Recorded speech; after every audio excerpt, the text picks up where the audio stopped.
Hello everyone, I am Manali Reshamwala, Assistant Professor from LG Institute of Physiotherapy. Today I am going to talk about venous ulcer. Though we have discussed previously about it, today I am going to specify the role of physiotherapy in it because it is a very important topic for final year physiotherapy students of Gujarat University and the subject is physiotherapy in cardiopulmonary conditions. Let's see. The physiotherapy will include assessment of ulcer, objectives of treatment, specific treatments of ulcer, general treatments of lower limb with aim to establish a normal circulation around ulcer and in whole lower limb.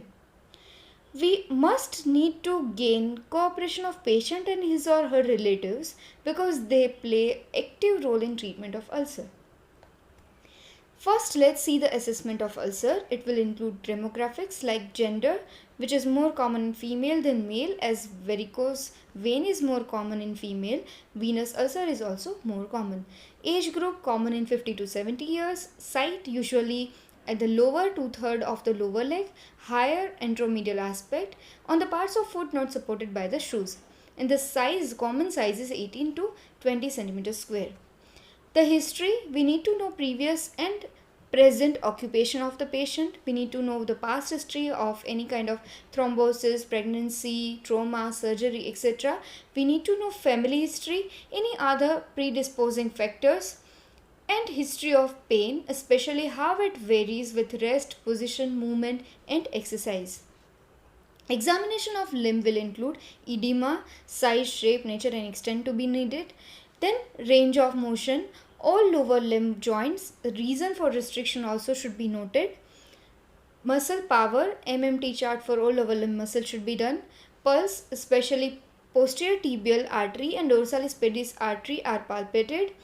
Digital capillary pressure test. We need to give mild compression and then release to the digits of the upper limb as well as lower limb. If within the 30-second the normal skin tone develops, that means there is a normal arterial circulation. Any signs of varicose veins, phlebitis, cellulitis, thrombosis, etc. need to be assessed, which we already know how to assess it clinically, and posture and gait assessment should also be performed. Ulcer tracing. Yes, it is a new thing where we need to trace a ulcer. Ulcer outline should be taken. The method is we need to take two clear cellophane papers and we need to place it on the wound. It should be sterilized. On this outer layer, we can mark the outline of the ulcer. Once we mark the outline, we need to remove the first paper which was just nearer to the wound because it may get infectious. The another paper should be kept as a record. It can also be placed on the graph paper, so can we get to know the exact size of it as well as shape of it. But the limitation of it is that we cannot check the depth of ulcer through ulcer tracing. For that we can check or use a photography method. It gives idea about state and depth of the ulcer both. The photograph should be taken at regular intervals, though it is expensive than the graph, but it is a very easy method that we can take it at a regular interval so that we can get the idea of improvement of ulcer with the treatment. Visual assessment of ulcer, we need to check for the floor, age and base of the ulcer according to the clinical features we have already discussed in previous video tutorial. The objectives of treatment, we have to make the objectives like we need to reduce the edema, we need to control the infection, relief of pain, mobilization of tissue in floor and edges of the ulcer, mobilization of sleeve joint, increasing muscle strength, re-education of gait and posture, and we need to give advice to patient and relatives. So let's see one by one each with the help of physiotherapy method how we can get the objectives of treatment done. So first is reduction of edema can be done with varieties of physiotherapy methods. First is Faradic type current under pressure, that is Faradism under pressure. We need to allow the patient to lie down comfortably. We need to support the limb in elevation. Tight constructive clothing should be removed. The method is we need to place two electrodes anteriorly, that is one on the anterior aspect of the leg and one on the dorsum of the foot, that is one pair of electrode, and another pair is kept posteriorly, that is on the calf and at the sole of the foot. First we need to check with the stimulation whether the electrodes are placed at the fixed point where movement can be done or not.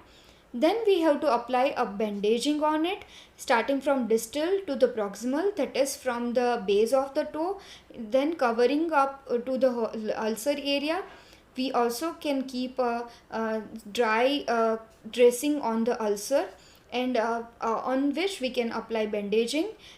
Bandaging should be firm, more firm on the distal area, and gradually the firmness should be, or tightness should be reduced towards the proximal area, and it should be covering the whole area of the ulcer, and it should be taken up to the level of edema. The method is to giving surge Faradic current 10 minutes for the anterior electrodes and 10 minutes to the posterior electrodes. We need to encourage the patient to do active movement while the stimulation with the surge Faradic current. We need to stop the treatment if there is any increase in discomfort. Next is air compression, that is pneumatic air compression therapy. There is a double layer plastic sleeve with a zip or velcro which is applied to the lower limb. There is a pneumatic pressure pump which generates pressure in either intermittent or sequential manner. There is compression and rest periods. It's starting from ankle, then knee to hip level. Pressure range can be 35 to 55 mmHg, and this mechanical compression and relaxation helps to reduce the edema. Exercise. We need to make the patient to do vigorous repeated toe, foot, ankle and knee exercises within pain-free range. It should be started from distal to proximal way.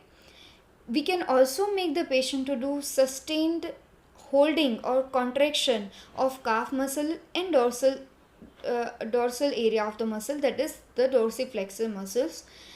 These may help to improve circulation and improve edema. If these exercises are done in elevation and with bandaging, it helps to provide a very good muscle pump effect. Next is high elevation. This is done 20 minutes 2 times a day. It can be done in inpatient or outpatient based, or patient can also do at home. The patient have to just lie on a bed or floor with the legs vertically supported on the wall. Gravitational effect reduces edema and venous hypertension. Next is massage. Yes, slow, firm effleurar starting from distal to proximal helps to reduce edema gradually. First we need to give in the proximal area so that area can be removed, then gradually we are going towards the distal, and at the end we can giving from the distal to the proximal area. We can also give slow deep kneading and squeezing kneading, like to soften the edema, in particular around the joint area where there is a thickening of the skin. We can also give thumb and finger kneading manipulation just near the malleoli or sole of the foot or dorsum of the foot and the toes. We just need to take care to avoid ulcer itself because it may spread infection. We need to apply bandaging. We have to ask the patient to keep applying bandaging 24 hours a day unless and until there is a treatment going on. This bandaging helps to prevent edema, whatever the effect we have got through this treatment, that can be maintained with the help of bandaging.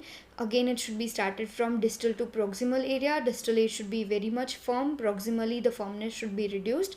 Distally near the ankle we can apply the H shape figure bandage and then C circular bandaging, giving support to the proximal area. This will help to maintain level of edema in control so that the circulation can also be gained and the ulcer can be healed. Next is control of infection can be done with the help of UVR, that is ultraviolet radiation. Among the UVR rays, UVC has bactericidal effect. So whenever there is infection, we can apply UVC at the base of the ulcer, and we can use it with the help of chroma lamp or air cooled mercury vapor lamp. We can protect the surrounding skin with the help of sterile gauze. The dose is E4 or double E4 dose to the infected ulcer to the base of the ulcer. It should be given 2 to 3 times a week. And we can give even or subarachnoidal dose in the healing ulcer to the edges and surrounding skin daily. Next is mobilization of skin and connective tissue can be done with the massage, skin rolling, finger kneading. Everything should be done with the sterile gloves. We can also give low dose ultrasonic therapy to the surrounding area where there is a thickening. Both the methods should be stopped if the bleeding occurs. Stimulation of the ulcer floor and edges, that means we are improving or we are stimulating the healing of the ulcer. It can be done whenever we are giving for healing ulcer, the UV B and C should be filtered out. For healing ulcer, if there is a deep ulcer, we can give E2 dose, and shallow ulcer we can give E1 dose. And for chronic indolent ulcer, which is non-healing ulcer, we can give E3 dose to the floor and even in subarachnoidal dose to the edges and surrounding area. We can also give ultrasound, pulse, high frequency current, pneumatic air compression therapy to the healing ulcer to improve circulation around it. When there is, in a sudden case, if there is a bleeding, as a first aid we need to first elevate the limb and apply a pressure pack on the area to stop the bleeding unless and until we get a medical help. Mobilization of joint and strengthening of the muscle, it can be done with varieties of free active exercises. We can also include all the anatomical and necessary movements in full range of motion. We have to ask the patient to also do resisted exercises of foot, ankle, leg, thigh muscles. We can also include PNF techniques, hold and relax, slow reversal, rhythmic stabilization techniques. All these techniques help to improve strength. We also make the patient to go into routine as soon as possible, so it will provide him a positive feedback. We have to make the patient to walk correctly. That means we need to re-educate the gait and posture. We have to make the patient do many functional activities like cycling, walking on a road, using a treadle machine. So all these things help the person to go into functional activity very faster. Advice to the patient: along with it, we have to tell him to do exercises at home. Whatever the program given, it should be followed regularly. He had to avoid sit and stand for prolonged period of time, especially with limb independent position. Increase in pain or discharge in ulcer, if occurs, he has to immediately meet the doctor. Other electronic modalities like PEME, laser and ozone therapy are the latest advanced therapies which help to improve and provide good prognosis for ulcer healing, which are PEME. It is a short burst of high frequency currents. If we are giving with a longer rest periods, it does not provide thermal effect, which is non-thermal effect. Non-thermal effect helps to promote healing. The pulse duration for it is 65 microsecond, frequency 400 ppm pulse per minute, and 30 minutes daily it should be given. Next is ionozone therapy. It is steam which is passed on ionized water, ozone and oxygen. It should be applied 35 cm from the ulcer and in the surrounding area, should be given for 10 to 20 minutes, and the purpose is to reduction of pain, overcome infection and promote healing. And the latest one is the laser. It is we can use a cluster probe with visible and infrared laser. We need to remove all the oil from the ulcer with the antiseptic solution. We can use energy dose that is 1 joule per centimeter square because there is no skin, so we need to make sure it does not burn there. With a probe at 30 millivolt for 33 seconds. High power for short duration should be given. Prone kept at 90 degree just off the surface of the ulcer. Alternate day treatment is recommended. Prognosis of physiotherapy treatment: with good treatments, most of the ulcer heal. Some may take months. Recent ulcer heal quicker than the chronic one. Factors responsible for delay in healing may be edema, obesity, arthritis and lack of nutrition. So these things should be taken care. Ulcers heal quickly in intelligent and cooperative patients. That is a very good benefit. Here are the references. Thank you.